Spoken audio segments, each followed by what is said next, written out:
मैं doctor R के पुरोहित इस व्याख्यान में परिवार के साम्यवाद पर चर्चा करूंगा। आपका स्वागत है। प्लेटो के साम्यवाद का दूसरा रूप है परिवार का साम्यवाद। यह परिवार का साम्यवाद भी प्लेटो अपने राज्य के संरक्षक वर्ग मतलब शासक और सैनिक वर्गों पर लागू करता है।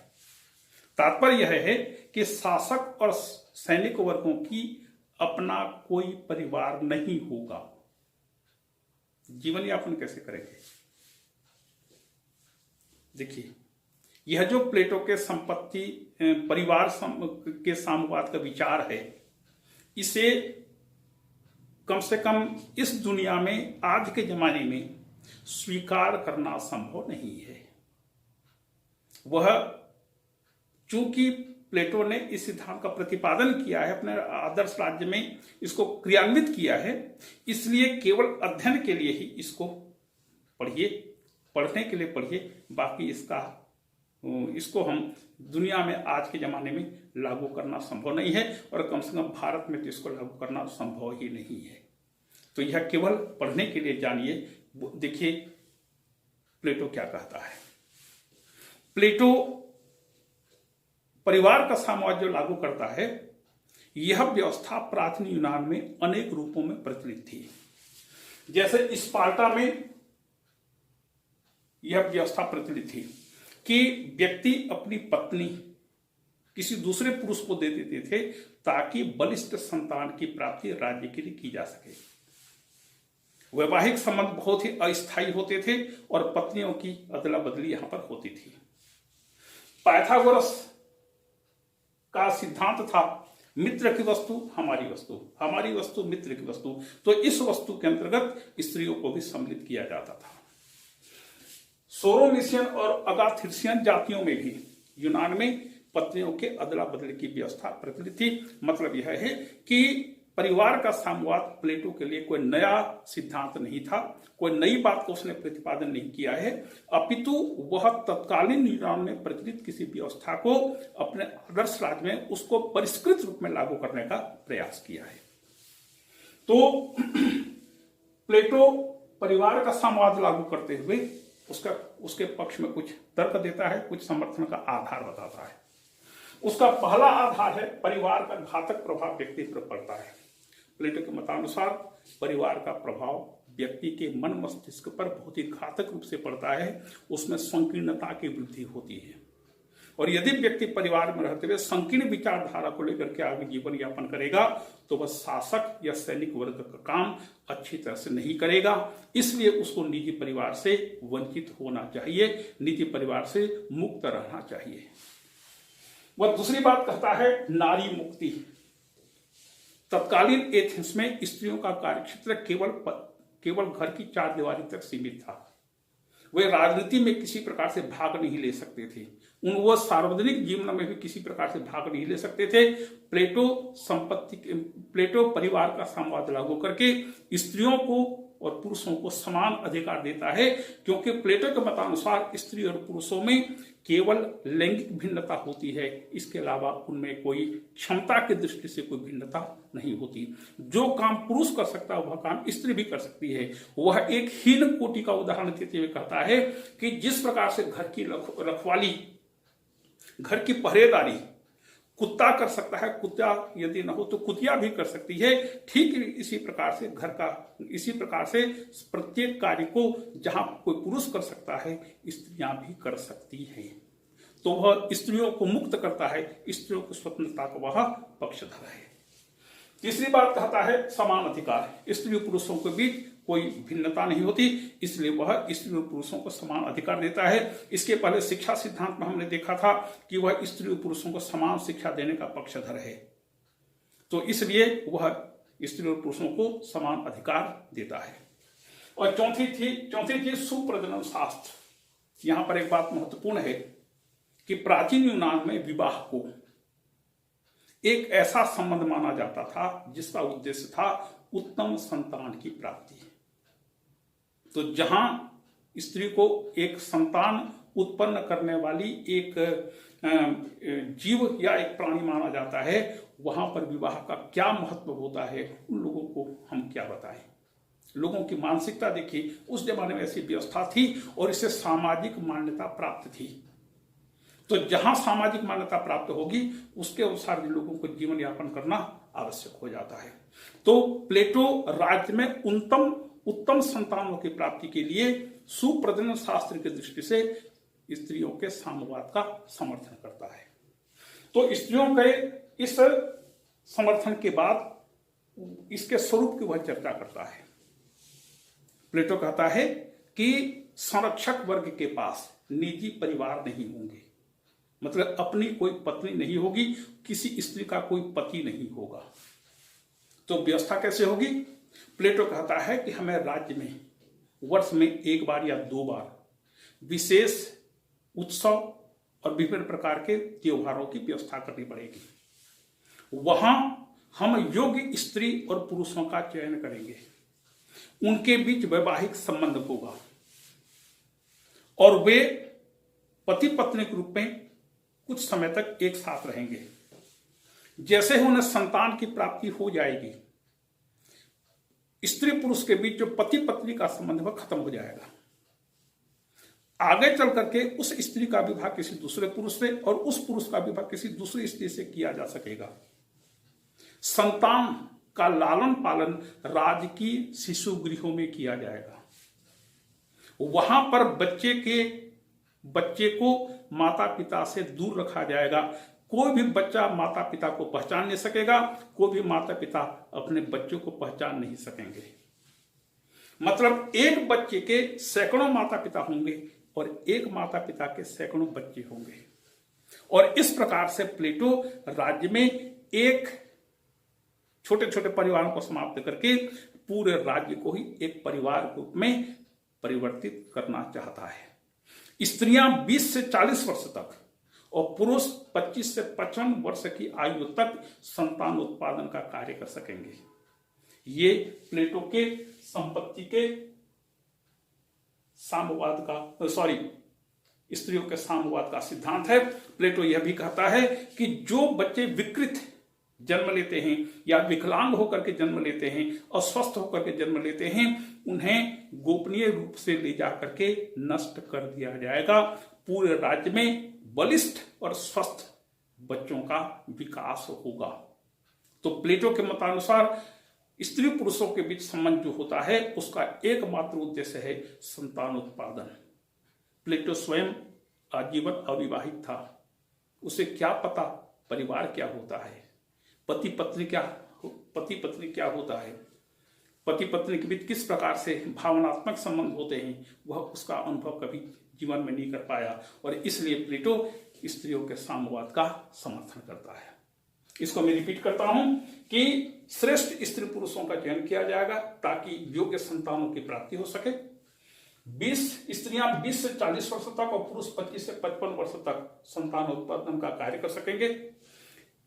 उस स्त्री का विवाह किसी दूसरे पुरुष के साथ और उस पुरुष का विवाह किसी दूसरी स्त्री के साथ इस प्रकार से संबंध बनेंगे। विवाह संबंध पूरी तरह से अस्थायी होगा। जैसे उन्हें संतान की प्राप्ति होगी उस पति पत्नी का संबंध खत्म हो जाएगा और उस बच्चे का लालन पालन राज्य की शिशु गृह में किया जाएगा। कोई भी माता पिता अपने बच्चे को नहीं पहचान सकेंगे, कोई बच्चा अपने माता पिता को नहीं पहचान सकेंगे। जितने विकृत या अस्वस्थ या कमजोर बच्चे होंगे उन सबको गोपनीय स्थान पर ले जाकर के नष्ट कर दिया जाएगा। पूरा राज्य इस प्रकार से एक परिवार की भांति स्थापित होगा।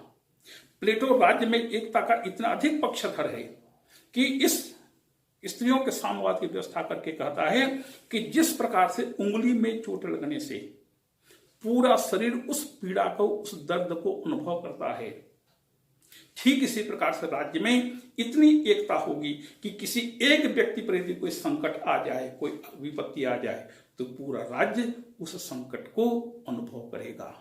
ये प्लेटो का पूर्ण एकता का सिद्धांत है। यह है प्लेटो की स्त्रियों के साम्यवाद की योजना।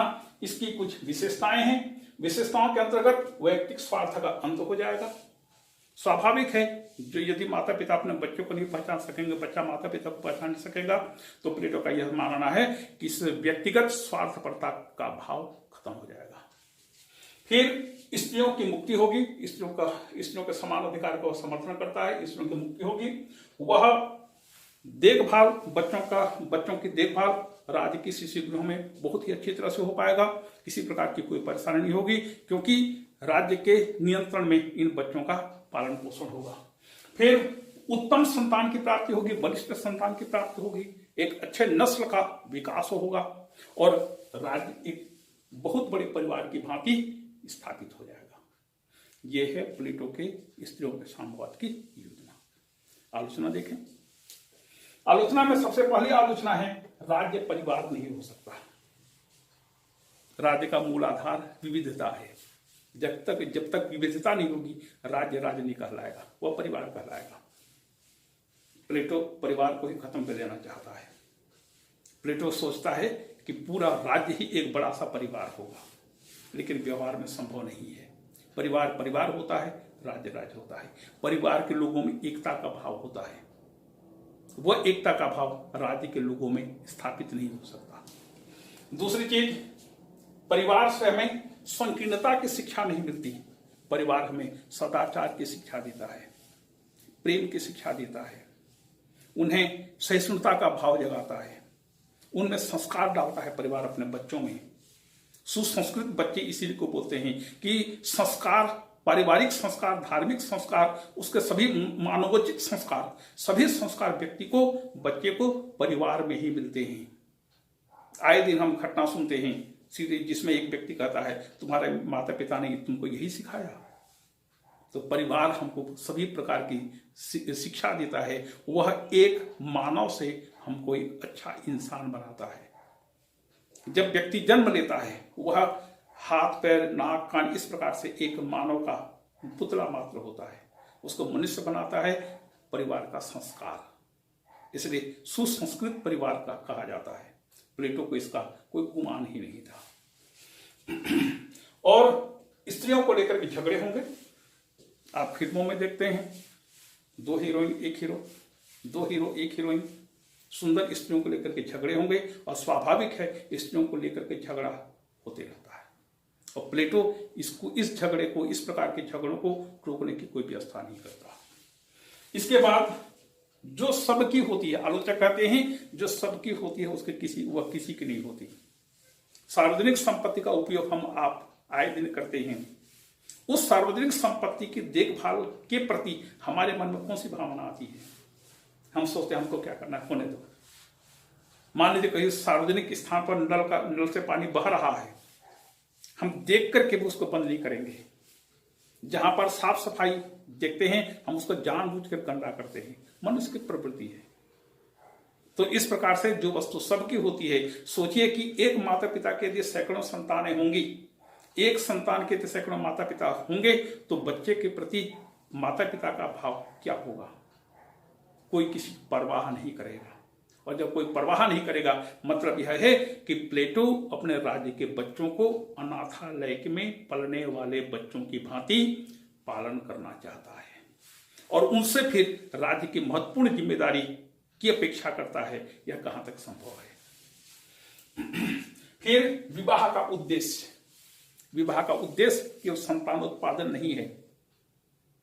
पति पत्नी के बीच जो भावनात्मक संबंध होता है, जाने अनजाने उनके बीच जो वैवाहिक संबंध स्थापित होता है, उसके बाद वो एक दूसरे के करीब आना शुरू करते हैं। जो अरेंज मैरिज होता है उसमें पति पत्नी दोनों इसके पहले अनजाने होते हैं, एक दूसरे के करीब आते हैं, एक दूसरे के हित और सुख दुख में जीवन भर के भागी होते हैं। कोई स्वार्थपरता नहीं, प्रेम का भाव है। इस प्रेम के भाव को प्राचीन यूनान में लोग समझते नहीं थे और गुप्तता नहीं। माता पिता का चेहरा बच्चे पर पूरा आता है।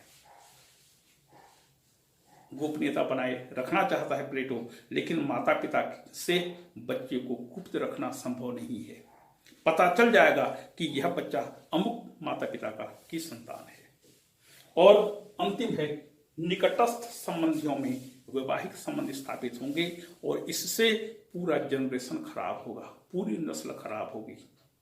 जो स्थिति जानवरों में पाई जाती है, प्लेटो उसी स्थिति को, उसी चीज को यहाँ पर लागू करना चाहता है और यह किसी भी रूप में आज के जमाने में स्वीकारणीय नहीं है।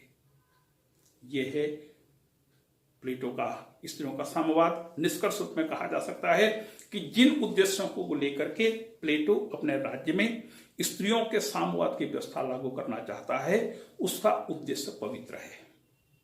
उसका उद्देश्य है संरक्षक वर्ग को कर्तव्य पथ पर आने वाली बाधाओं से दूर रखना।